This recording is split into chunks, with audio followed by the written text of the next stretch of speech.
네, 반갑습니다. 안녕하세요. 네, 저번 주에 이어서 두 번째 2주차 특강을 시작합니다. 여러분들 뭐 복습이나 이런 것들 알아서 잘 하고 계실 거라고 생각합니다. 자, 오늘은 데이터를 사용할 거는 전산세무 2급 80회 데이터를 사용해서 수업을 진행을 할 겁니다. 아무래도 우리가 푸는 게 과거 기출 문제이다 보니까 데이터나 그다음 날짜나 혹은 거래처가 안 맞을 수도 있거든요.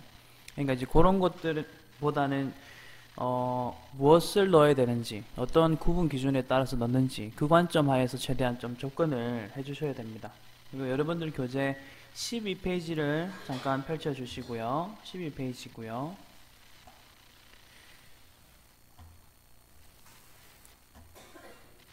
저도 일단은 80회 설치를 하겠습니다.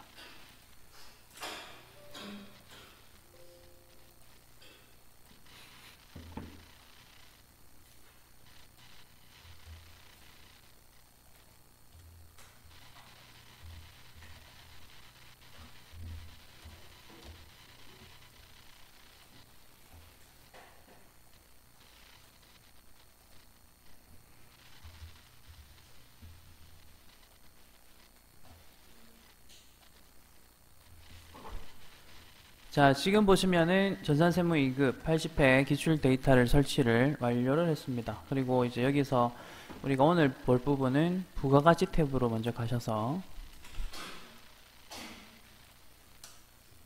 네. 자, 부가가치 탭으로 가셔서 저번 시간에 했던 거는 왼쪽 위에 있었던 부가가치세 신고서 이 부분을 했고요.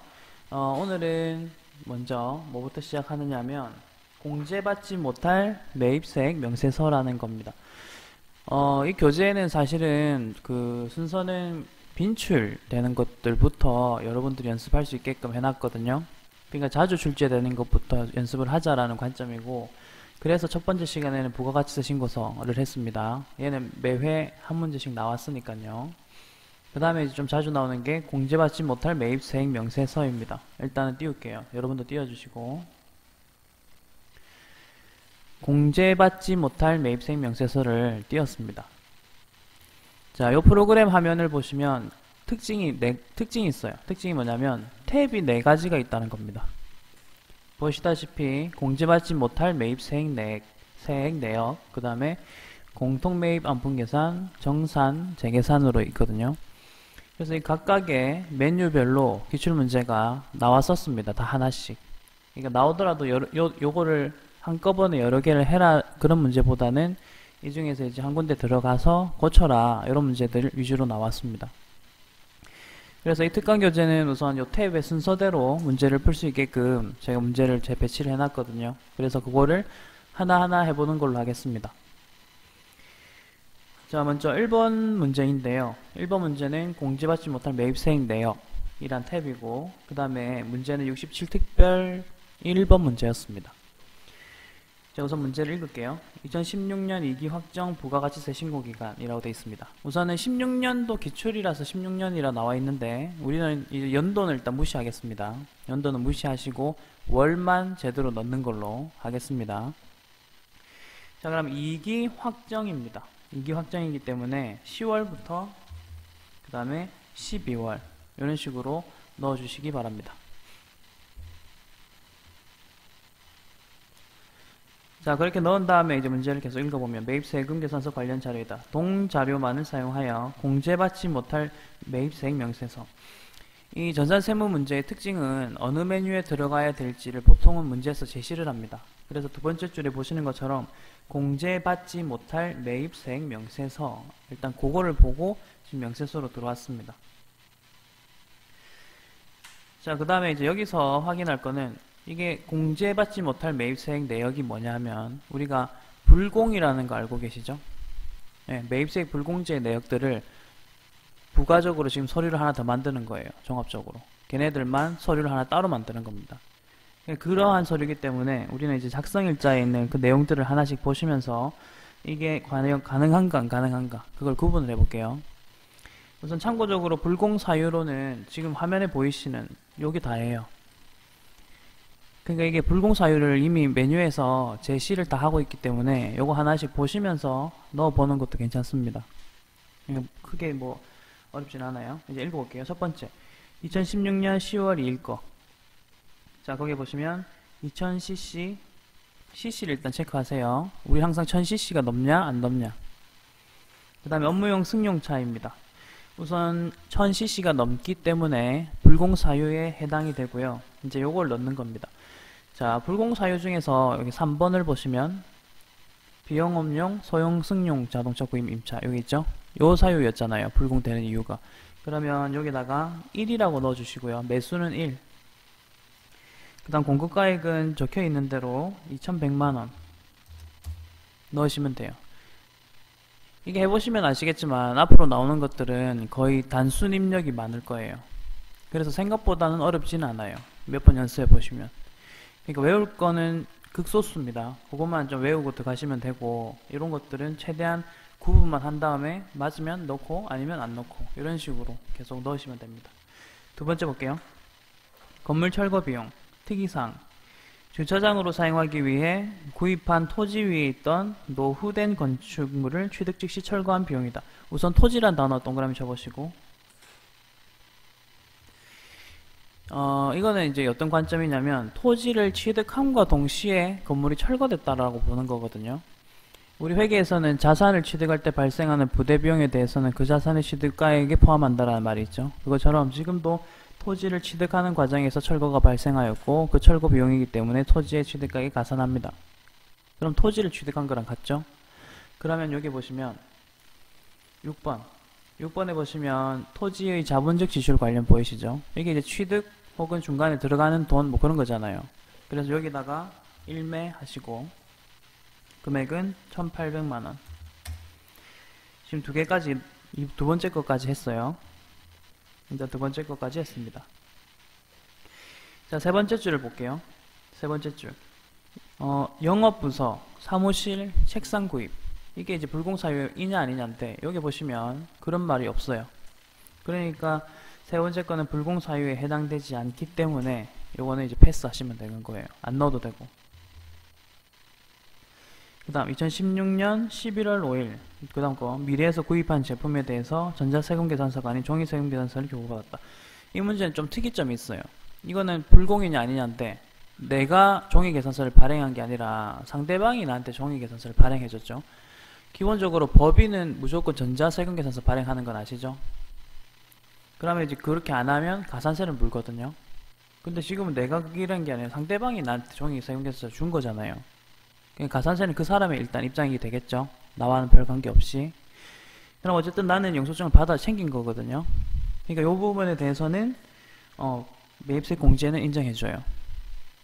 대신 나한테 그걸 발급해준 사람은 전자세금계산서 발급을 안 했기 때문에 가산세를 물 수도 있어요. 그 사람이 법인이라면. 그거는 이제 전자세금계산서를 발급해야 되는 사람들이라는 게 있습니다.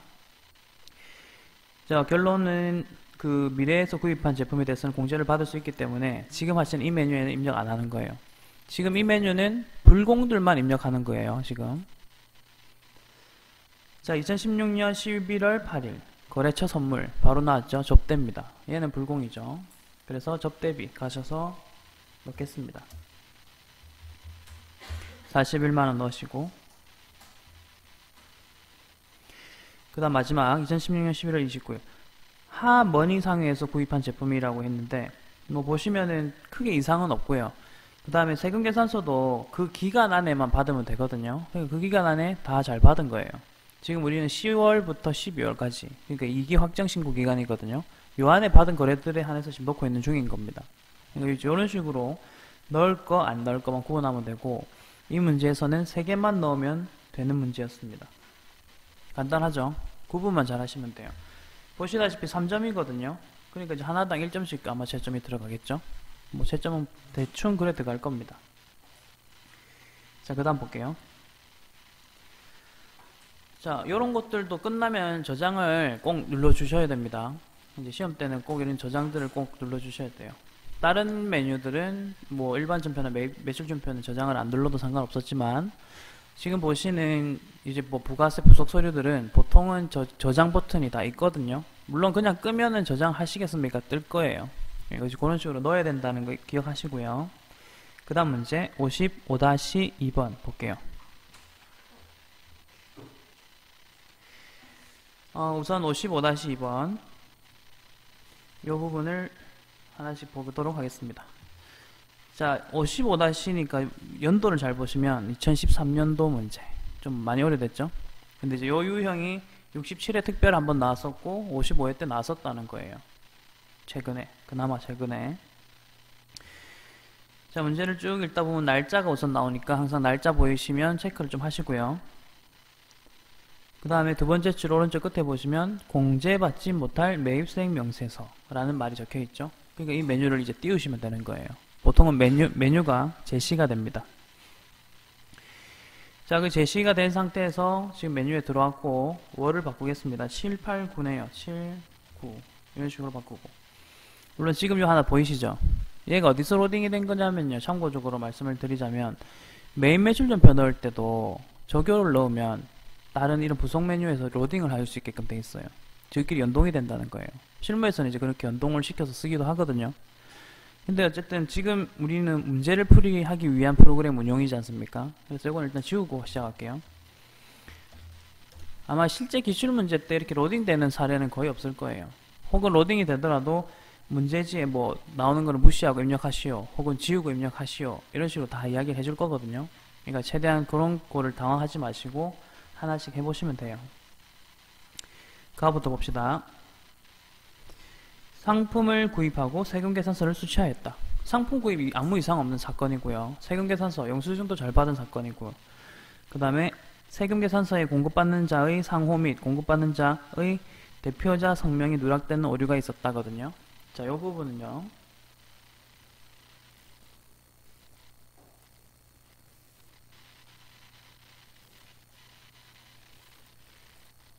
제가 같이 잠깐 볼 게 있어요.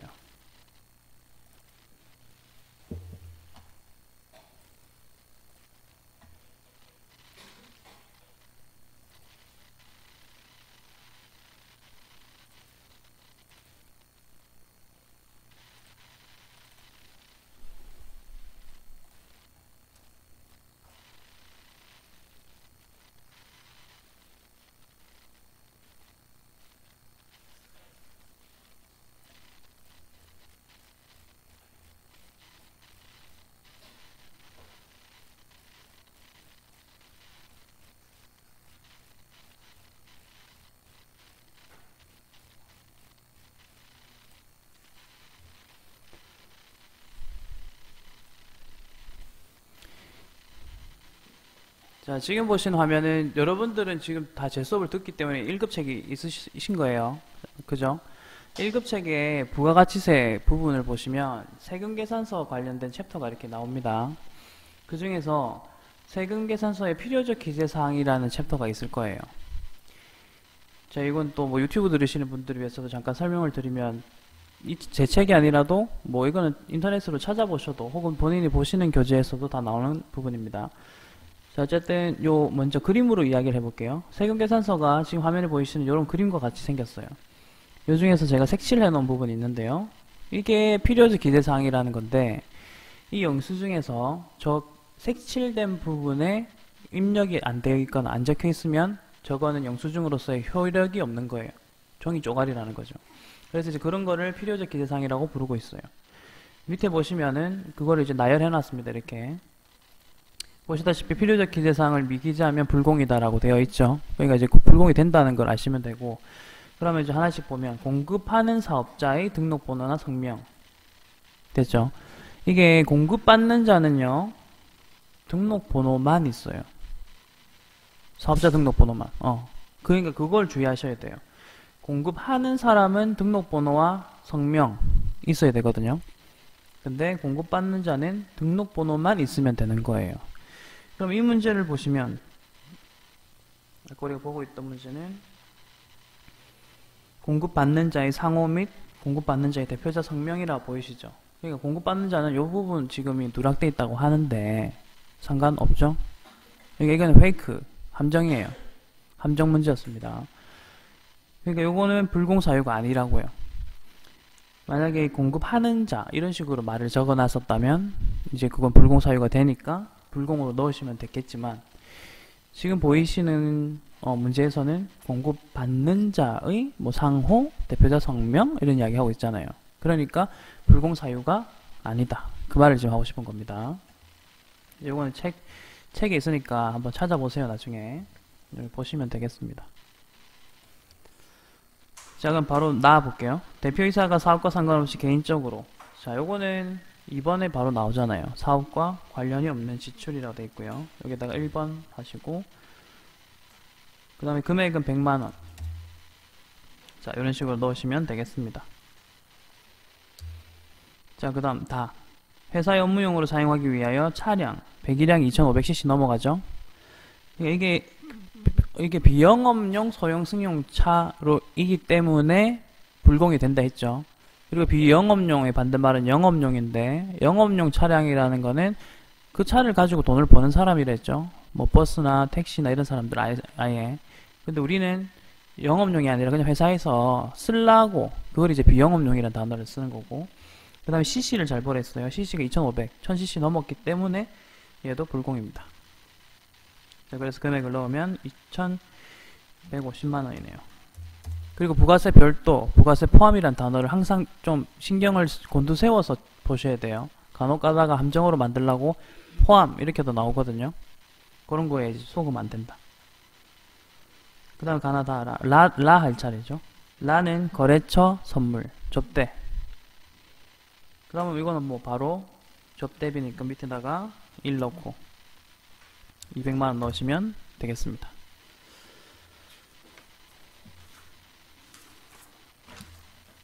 여기까지는 아직은 좀 할만하시죠?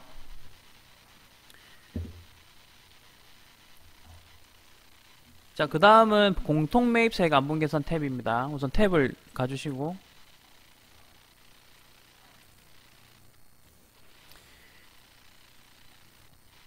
공통매입세액 안분계산.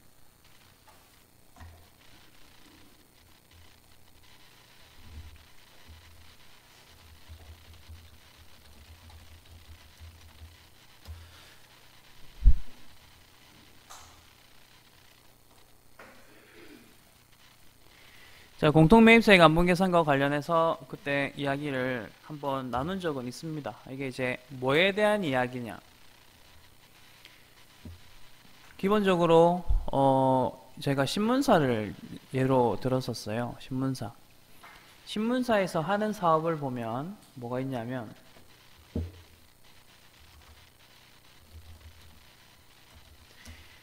신문을 만들죠.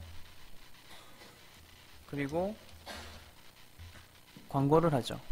그러니까 이 사람은 두 가지를 겸용하는 사업자인 거예요. 왜냐하면 신문은요 면세, 광고는 과세거든요.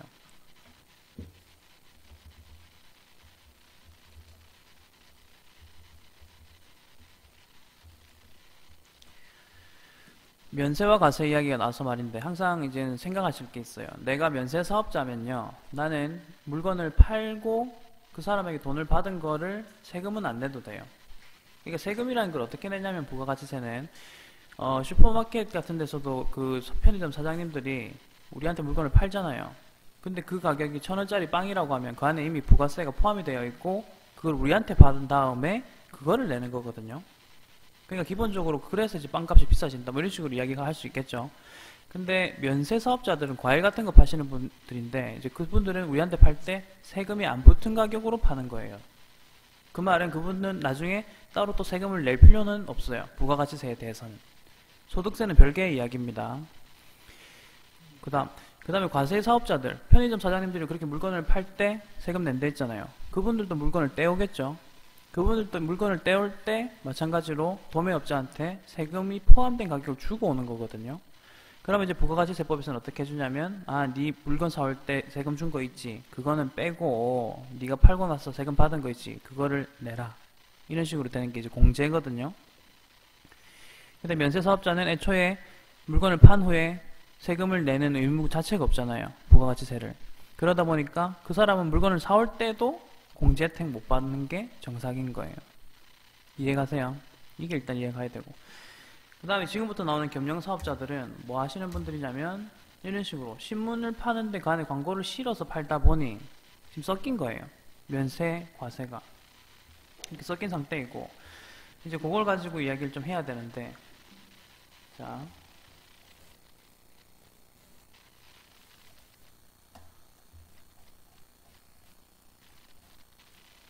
여러분들 책에 지금 아마 이게 없을 거예요. 있나요? 없죠? 공통매입세액 안분계산 바로 밑에 이 내용이 없죠? 이걸 일단 보시면서 이야기합시다.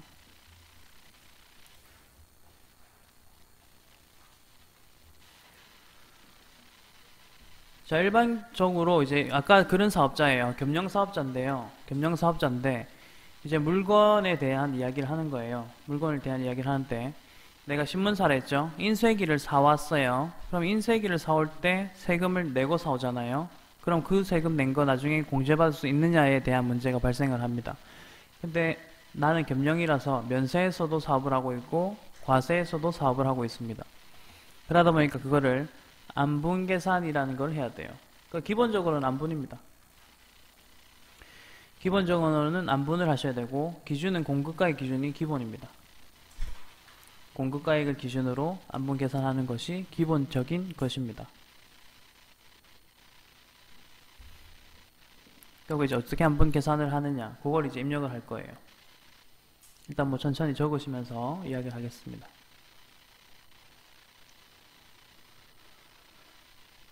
사실 우리는 시험 목적으로는요, 뭐 1번, 일반 요것만 잘 기억하셔도 크게 문제는 없어요.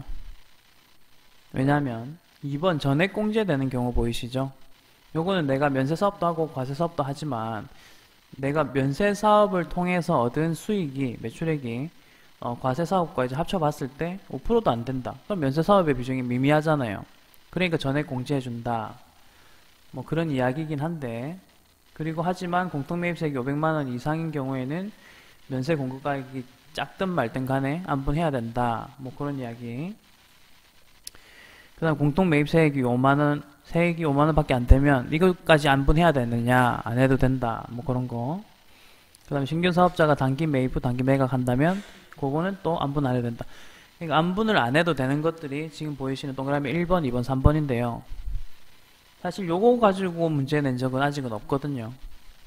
그리고 사실 문제를 내는 이유는 안분하는 거 입력할 수 있는가, 그걸 테스트하기 위함입니다. 그래서 우리는 요 2번 전액 공제되는 경우까지는 뭐 힘 써가지고 보지는 마시고 그냥 눈으로만, 나 대충 이런 때는 안 넣더라, 이렇게. 대신에 지금부터 이제 입력을 해볼 건데, 그 입력하는 연습만 좀 잘 어떻게 넣고 있는가, 어디에 있는 금액을 어디에 넣는가, 그것만 뭐 잘 보시면 되겠습니다. 자, 그리고 문제도 보시면 50-2, 그러니까 50회면은 매우 좀 오래 전이거든요. 그때 이제 한번 문제가 나왔었어요. 2012년에 나왔어요. 자, 그래서 어떻게 입력하는지 한번 해보도록 하겠습니다. 자, 뭐 지금 갑니다. 네, 우선은 여기서 산식부터 있는데요. 산식은 뭐 여러가지 기준이 있을 수가 있지만 시험에서는 보통 1번은 일반적이거든요. 그래서 1번을 넣으시면 되고요. 그 다음 전표 데이터를 불러오겠습니까? 라고 하는데, 보통은 이런 문제들은 보고 내가 입력하는 문제가 주를 이루거든요. 이 불러오는 기능은 이제 연동되는 기능이라서 실무에서는 쓰겠죠. 입력한 걸 그대로 땡겨오니까. 근데 지금 요 문제에서 원하는 거는 입력할 수 있느냐니까 한번 입력을 해야 되는 거 아니에요. 자, 그 다음에 구분이죠. 구분 같은 경우는 지금 문제에서는 따로 뭐 구분에 넣어야 되는 거에 대한 말이 없으면 그냥 넘어가시면 돼요. 구분을 뭐 넣어라 이런 말이 따로 없으면 이렇게 넘어가시면 되고요. 자, 그 다음에 이제 읽어보겠습니다. 여기서 먼저 지금 위에 잘 보세요. 과세, 면세사업, 공통매입이라는 말이죠. 이거는 매입과 관련된 정보를 넣으라는 뜻이거든요. 자, 그럼 문제를 딱 보시면 표안해 보세요. 양괄호 1번 공통매입세액이 2,800만원, 양괄호 2번 공통매입가액이 2억 8천 보이시죠? 그거를 지금 먼저 넣겠습니다. 지금 공급가액을 넣으면 3개 값이 또 붙었습니다. 그게 지금 양가로 1번과 양가로 2번이 입력이 된 상태입니다. 양가로 1번과 양가로 2번이 입력이 된 상태고요. 그 다음 이제 여기다가 이제 넣는 거 보겠습니다. 자, 이제는 총 공급가액 등 이걸 넣으라고 되어 있거든요. 그거는 밑에 보시면 세 번째 기타 자료표를 잘 보세요. 거기 보시면 매입가액 행이 있고 공급가액 행이 있고 예정사용 면적 행이 있죠. 우리는 지금 산식을 잘 보시면 공급가액 기준이 일반적인 거라서 공급가액 기준으로 하기로 했잖아요. 그러면 거기에서 여러분들은 공급가액 부분을 체크해 놓으세요. 그러니까 그 공급가액 부분을 보시면 과세가 이게 얼마고 오랜만에 이 큰 걸 봤네. 19억 2,100만원. 그다음 면세가 3억 3,900만원 되거든요. 근데 이제 입력 잘 하는 방법 잘 보세요. 지금 12번 요 칸이거든요. 총 공급가액이죠. 그러면 과세와 면세 총 공급가액을 지금 계산하셔야 돼요. 얼마인지 그 두 개를 합쳐 보시면 돼요.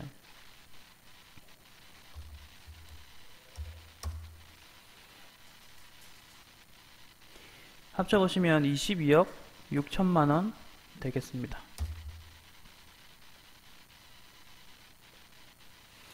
그 다음 면세 공급가액 넣으라고 하죠. 면세는 3억 3,900만원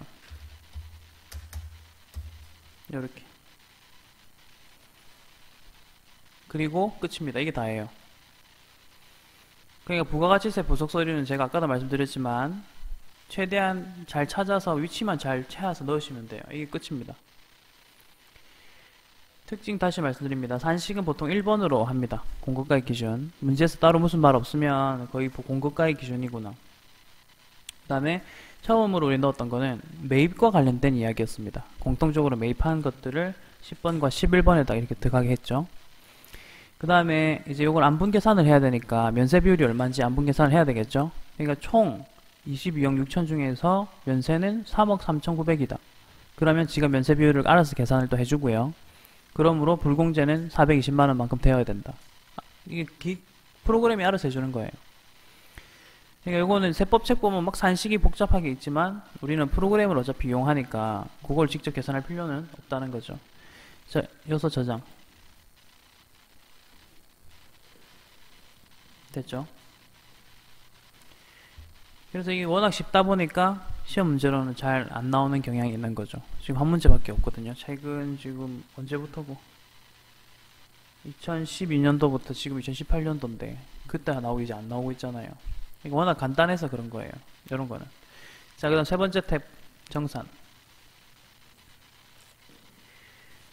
정산 탭부터는 이제 보시면 문제가 정산 탭이 특히 제일 많이 나왔네요.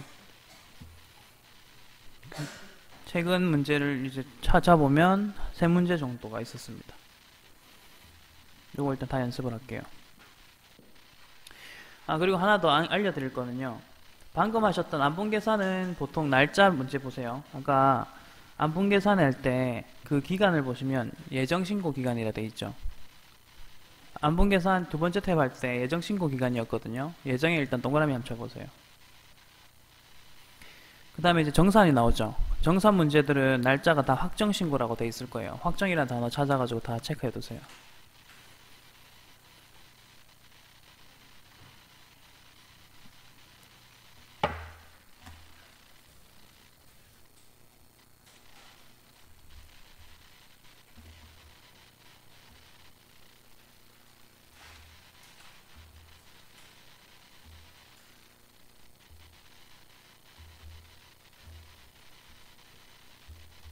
우리가 맨 처음에 부가가치 하실 때 배우신 건데요.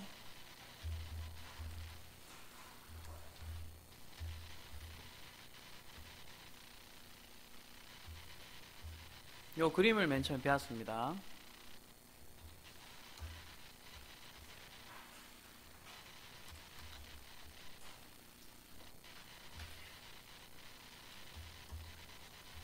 첫 번째로 1년을 반으로 쪼개서 제1기, 제2기라고 했죠.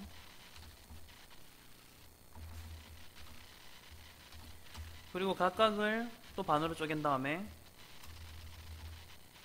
예정 확정, 예정 확정이라고 했습니다.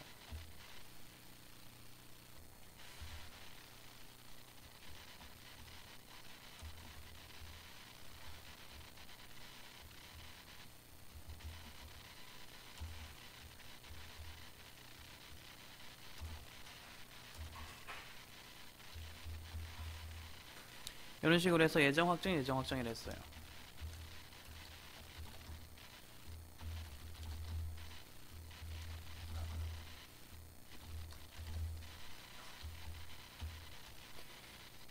자, 지금 이 그림을 왜 제가 다시 그려가지고 이야기를 하느냐 하면, 방금 공통매입 안분계산이라는 거는 요 예정 시점에 하는 거예요.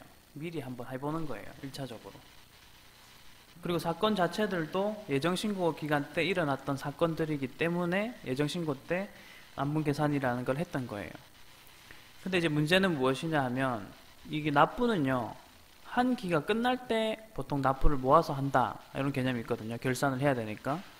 그러다 보니까 예정 때 내가 한번 계산을 했지만 확정 때도 공급가액이 발생을 하거든요. 물건 판 것들이. 그러니까 다시 한 번 더 계산을 해야 되는 거예요. 그러다 보니까 여기서는 이제 정산이라는 말을 쓴 거예요. 예정 신고 때는 안분을 해보니까 이랬는데요. 그 다음에 확정 신고 기간 때도 물건을 팔았고 공급가액이 발생을 했고 그거에 대해서 다시 정산을 해봐야 되는 거예요. 그러다 보니까 정산 관련된 문제들은 다 확정 신고 기간에 있는 겁니다. 일단 그렇게 한번 그런 관점으로 한번 접근해 보시면 되겠고,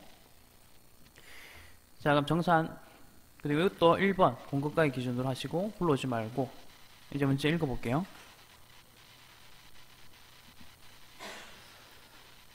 다음 자료를 이용하여 과세 및 면세 사업을 영위하는 겸용 사업자인 당사의, 항상 문제에서 이런 말을 해줘야 돼요.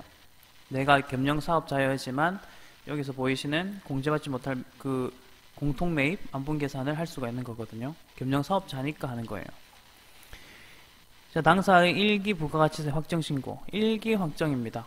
그래서 1, 2, 3, 4, 5, 6 기본적으로는 이제 4, 5, 6인데 사실 아직까지는 우리가 지금 어느 메뉴에 들어가야 되는지 안 밝혀졌잖아요. 그래서 체크만 하시고, 그 다음 두 번째 줄 가운데 공제받지 못할 매입세액 명세서 중에서 이제 나오죠? 공통 매입세액의 정산 내역 탭, 이게 이제 메뉴예요.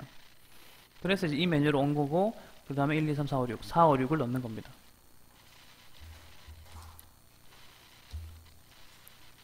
그리고 이제 입력을 시작을 하겠습니다.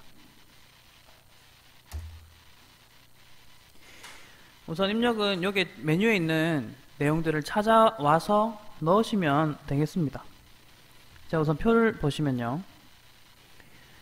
문제를 끝까지 일단 다 읽을게요. 문제 세 번째 줄에 단 1기 예정신고 시에 반영되었었던 공통매입세액 불공제분은 20만원이고, 이게 바로 그거예요. 이 두 번째 탭에서 한번 했었는데 그때 당시에는 불공제가 20만원으로 나왔어, 이 말이에요. 근데 일단 체크 한번 줄만 꺼 놓으세요. 그냥 이따가 마지막에 넣을게요. 그냥 이제 넣는 칸이 있거든요.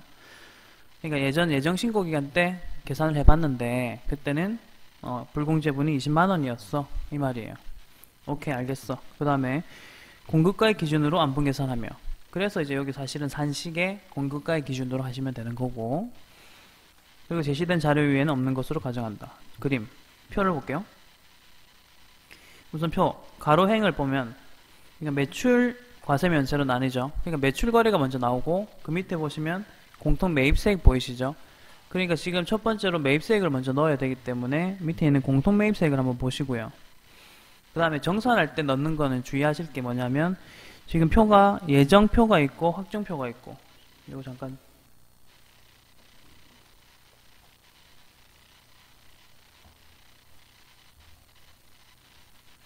자, 이 표를 보시면서 이야기하겠습니다. 여기 예정도 있고 확정도 있죠. 확정도 여기 보이시고, 그리고 전체가 있거든요. 정산할 때는 항상 전체를 보셔야 돼요. 전체를 보시고, 그럼 여기에서의 공통 매입세액은 요 120만원입니다. 그러니까 여러분은 여기에다가 동그라미를 치셔야 돼요. 요 120만원이 바로 지금 우리가 정산할 때 사용할 거예요. 자, 그럼 그 120만원을 메뉴에다가 넣겠습니다. 이렇게 넣고요. 그 다음 총 공급가액이죠. 총 공급가액. 아까도 말씀드렸지만 지금 정산하실 때는 요 1기 전체 부분을 보시면서 하시면 돼요. 일기 전체 부분에서 그러면 총 공급가액이 얼마였냐 하면 과세 3,300에 면세 1,000. 그러면은 4,300. 총 공급가액은 4,300이라고 넣어주셔야 돼요. 그 다음에 면세가 1,000만원이니까 옆에다가 면세 공급가액은 1,000만원. 됐나요? 지금 전체를 보고 있어요. 여기 전체에서 면세가 1,000만원이라고 여기 적혀있죠. 그래서 공급가액 1,000만원을 넣었습니다. 자, 그럼 면세 비율은 자기가 알아서 계산을 다 해주잖아요. 그리고 여기 부분이 총 27만 9,069원만큼 불공제 매입세액이다 라는 결론인데, 그 옆에 보세요. 기불공제 매입세액 보이세요? 그 칸에 이제 뭘 넣냐면 아까 세 번째 줄에 예정 신고 때 불공제 했었던 20만원 이미 있었잖아요. 기불공제란 말은 이미 불공제로 처리한 거 있으면 넣으란 뜻이거든요. 그러니까 여기에다가 20만원을 넣으면 마무리.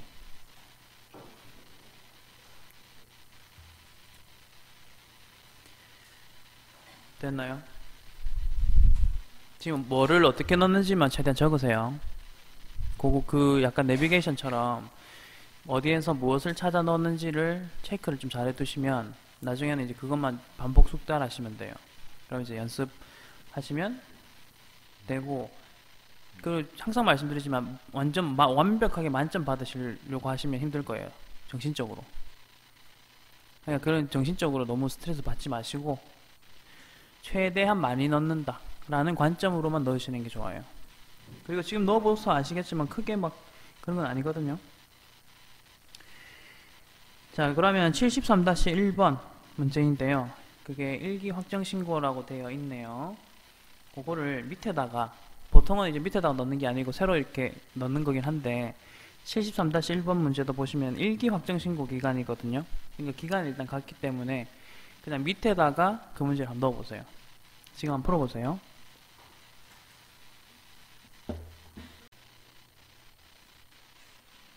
73-1번 당사는 과세 및 면세 사업을 영위하는 겸용 사업자이다. 날짜는 일기 확정 신고 기간이고 그 중에서 탭 이름도 공동 매입 정산 내역 탭이라고 이야기를 했습니다. 그래서 그거 체크하시면 되겠고, 입력된 데이터 무시할 것. 보시다시피 전표 데이터 무시해라고 하잖아요. 그럼 불러오겠습니까 했을 때 아니요 이렇게 누르면 된다는 뜻입니다. 그 다음 표 첫 번째, 예정 신고 시 반영된 불공제분은 125만원이며 이게 이제 아까처럼 기불공제 매입세액 요 18번에 들어갈 거라고 보시면 되고, 그 다음에 있는 밑에 이 표를 보시면서 필요한 정보들을 가져오겠습니다. 자, 요 표죠. 우선 요 표를 가지고 하나씩 넣어보자. 먼저 첫 번째 총 공통 매입 세액이거든요. 이런 거 주의하실 점은 세액이라고 적혀 있어요. 그러니까 매입 중에서도 이렇게 매입이 아래쪽에 있거든요. 이 중에서도 6천이 아니라 600만원을 넣으셔야 됐다는 거지. 이런 거는 이제 간혹가다 한 번씩 실수를 하니까 말씀드렸고, 그 다음에 총 공급가액 같은 경우는 이제 어디서 가져오느냐 하면요. 자, 여기 보시면 공급가액이 요 부분이죠. 요 부분이 공급가액.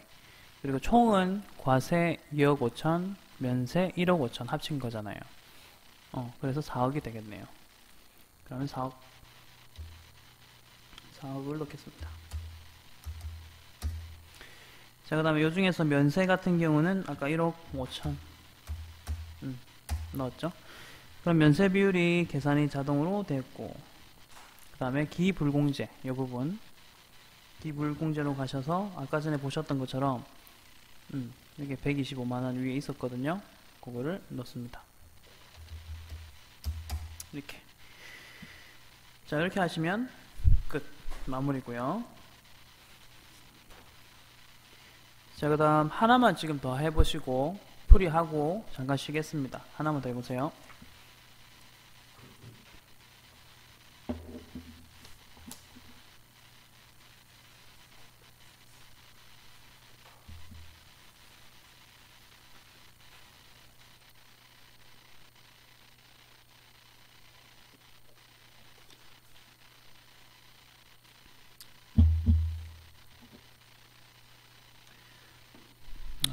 그 하나 더 하고 재계산까지 하고 쉴게요. 시간상.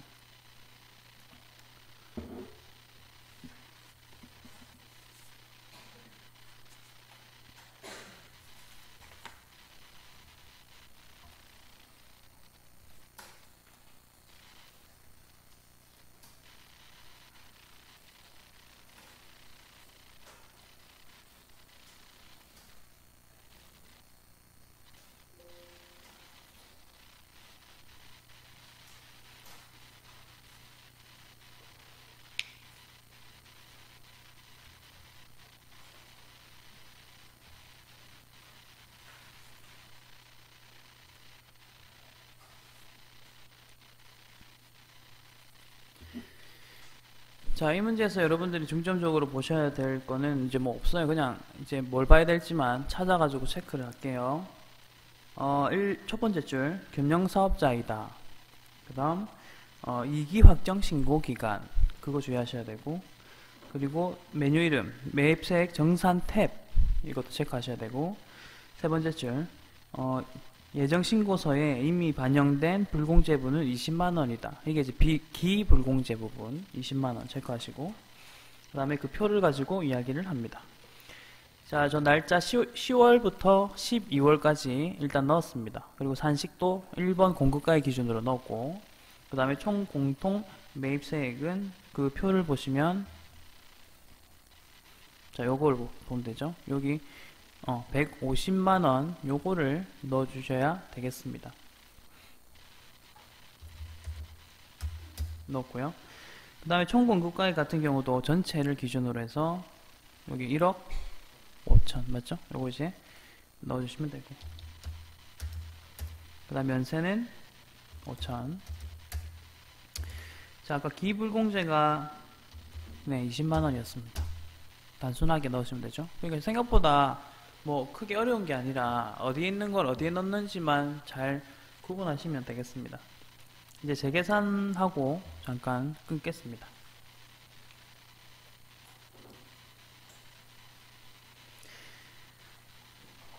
자, 재계산에서 중요한 그 부분은요,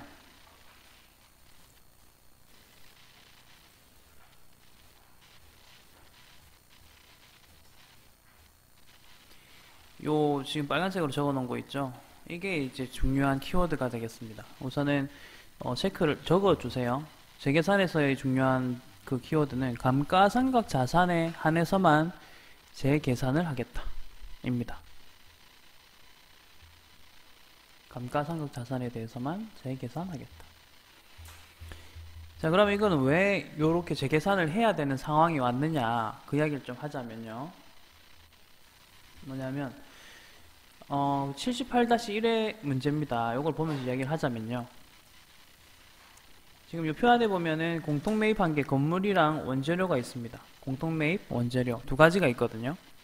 그럼 방금 제가 말씀드린 바에 의하면 감가상각 자산만 재계산한다 했죠. 그러니까 원재료는 이 문제에서는 안 해도 되는 거예요. 일단 그거를 말씀드리고 싶고, 두 번째, 그럼 건물은 왜 계속 재계산이라는 걸 시키느냐, 이 말은 원재료는요 쓰면 없어지죠. 그러니까 안분계산 한 번만 하면 되는 거잖아요. 근데 건물은 내가 보유하고 있는 동안 계속 몇 년 동안 쓰지 않습니까? 그렇기 때문에 그거에 대해서 몇 년 동안 계속 재계산이라는 걸 한다는 거예요. 그러니까 이제 감가상각 자산에 한해서 재계산한다라는 말이 나온 거고, 그렇게 이해를 해주시면 되겠습니다. 자, 그럼 재계산 탭으로 일단 가겠습니다. 그리고 재계산 메뉴 설명을 좀 드릴게요. 우선 메뉴를 보시면 자산이라는 부분에서 1번은 건물, 구축물 보이시죠? 건물은 먼저 아실 거고, 구축물은 지붕 없는 건물이라고 보시면 돼요. 그리고 기타 자산은 그 이외에 기계라든지 차량 운반구라든지 이런 게 있겠죠. 그러니까 건물이 아닌 것들이라고 보시면 돼요. 감가상각이 되는 것들 중에서. 자, 그럼 읽어보겠습니다. 문제. 당회사는 과세사업과 면세사업을 영위하는 겸용사업자이다. 다음 자료를 보고 2018년 1기 확정 부가세 신고 기간에 대한 공제받지 못할 매입세액 명세서 중에서 그 다음에 체크하셔야 돼요. 납부세액, 환급세액, 재계산. 그걸 보고 이제 이 탭으로 오셔야 됩니다. 그리고 뭐 그 이외 부분은 그냥 읽어보시면 되는 부분이죠. 문제 없으면 잘 넣어라 이 말입니다. 자, 그럼 밑에 자산 내역부터 다시 보시면 자산 내역. 아까 그 감가상각이 되는 건물에 대해서만 넣자라고 했거든요. 그래서 이 건물 내가 취득한 거거든요. 요거를 이제 어떻게 재계산을 할 것인가 그걸 넣어보겠습니다. 자, 우선 요거 건물이기 때문에 건물 구축물로 넣고 아니오 하시고 아니오라고 넣어주시고요. 그 다음에 건물의 매입 세액이라 돼 있죠. 그러면 건물 옆에 세액은 2천만 원이라고 넣어주시고,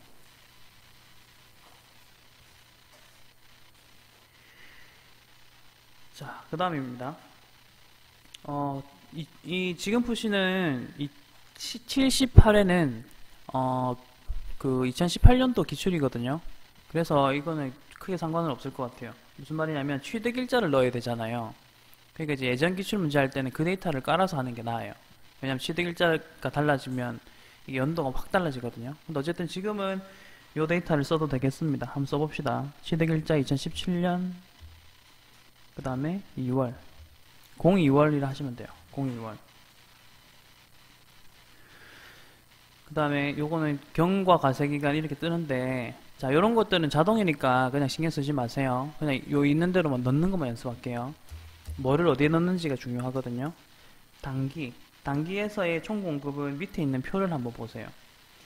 밑에 있는 표를 보시면 단기가 어디 있는가. 자, 지금 아까 말씀드린 것처럼 이 기출 문제는 2018년도 문제라 했죠. 그러니까 이 2018년도 거를 보시면 돼요. 이게 이제 단기예요. 생각하실 게 있어요. 재무회계에서의 단기는 1월 1일부터 12월 말까지를 단기로 했었죠. 근데 부가가치서에서의 단기는 1년을 반으로 쪼개가지고 지금이 1기식이면 1기, 2기식이면 2기가 되거든요. 이 문제 지금 보세요. 첫 번째 줄 오른쪽 끝에 1기 돼 있죠. 그러니까 단기는 1기예요, 지금. 자, 그래서 이 단기 자료를 넣어 보겠습니다. 여기 단기의 총 공급 보이시죠? 총 공급에다가 합계액이었던 8억을 넣고, 그 다음에 면세는 2억, 2억이라고 다시 넣고, 자, 그 다음 직전 보이시죠? 직전은 말 그대로 요 1기에 바로 직전 2017년 2기가 되는 거예요. 요걸 이제 넣으시면 되겠습니다. 그럼 요것도 합계액부터 해서 하나씩 넣어볼게요. 총 공급은 6억, 그 다음에 면세 공급 3억, 이런 식으로 넣었습니다. 지금 뭐 마이너스가 나오긴 했습니다만 당황할 필요는 없어요. 그냥 뭐 그대로 이렇게 하시면 되는 거거든요. 자, 여기까지 넣으시면 마무리. 그러면 저장. 재계산 방법 이렇게 하시면 돼요. 그리고 51-1회는요 제가 체크만 하고 넘어갈게요. 여기서 중요한 부분이 뭔지만 체크만 해드리겠습니다. 일단 이 문제에서의 중요하다고 볼 수 있는 상황이 무엇이었냐 하면 그 보시면 여기 윤전기 유형자산 보이시죠? 그러니까 얘는 일단 감가상각이 되는 자산이란 뜻이고, 이 앞에 또 신문용지라는 거 보이시죠? 얘는 감가상각 대상이 아닌 자산이죠. 그럼 아까 이야기했던 것처럼 일단 신문용지 요거는요 따로 입력 안 해도 상관없겠고요. 그 다음에 윤전기 얘를 이제 입력을 하시면 됩니다. 방식은 거의 똑같거든요. 보시다시피 여기 총 공급가액 보이시죠? 근데 그게 다른 거죠. 뭐냐면 구독료 수입과 광고 수입 보이시죠? 우선 구독료 수입은요 면세, 그 다음에 옆에 있는 광고 수입 보이시죠? 얘는 과세. 자, 이렇게 해서 이제 입력만 해보시면 되는 거예요. 어떻게 입력하시는지는 이제 아실 거예요. 그리고 윤전기 마지막으로 지금 아까 1번을 넣었었잖아요. 근데 윤전기는 기타 자산으로 넣어주셔야 돼요. 그것만 지금 다른 포인트만 찝었어요. 그것들만 좀 잘 체크를 해주시기 바랍니다. 다시 말씀드릴게요. 51-1회 1번 문제 요거에서의 포인트는 일단은 신문용지가 나왔고 윤전기가 나왔다. 근데 이제 신문용지는 감가상각 대상 자산이 아니므로 지금 요 탭에서 재계산할 필요가 없다. 그리고 윤전기는 감가상각 대상 자산이기 때문에 재계산을 해야 되고, 그리고 이제 입력할 때는 이 윤전기에 대해서는 기타 자산으로 입력을 해야 된다. 그게 포인트. 두 번째, 2012년도 문제니까 이제 여기 최근 그게 되겠네요. 이게 요 데이터를 넣고, 그 다음 구독료 수입과 광고 수입을 봤을 때 물론 나는 구독료가 면세이며 광고가 과세라는 사실은 알아야 된다. 그 정도는 구분할 줄 알아야 된다. 그런 것입니다. 그리고 뭐 무슨 율, 경감률 이런 것들은 다 자동으로 지금 보이시다시피 들어가고 있기 때문에 이런 것들은 최대한 있는 그대로 입력을 하시면 되겠습니다. 자, 그럼 잠깐 쉬었다가 계속 할게요.